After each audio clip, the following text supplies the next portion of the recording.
How to change your DoorDash region or country. Hi everyone, this is Kate here and welcome back to the channel.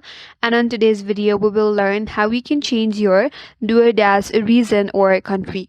So without further delay, let's get started with this video. So for that, first of all, open up the DoorDash or log in via browser or the application.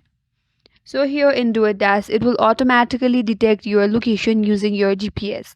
So if you're in the supported country, it will update your region when you open the application.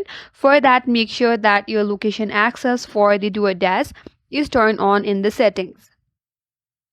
So your region will be automatically detected.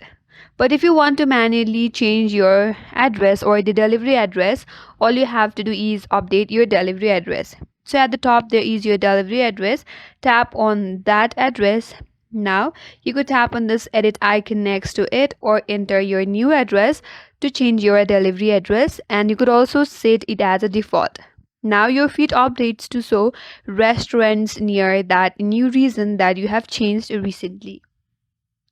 But in case if you have moved to a completely new country and if DoorDash is not working right, you can always contact to their support. You could also go to the help.doordash.com. There you can chat with support and ask to reallocate your account to a new country. So that's it. That's how you can change your DoorDash region or country. And that's all for today's video. Hope this video was helpful. And if you are new to our channel, consider subscribing. Thank you for watching and stay tuned for more videos.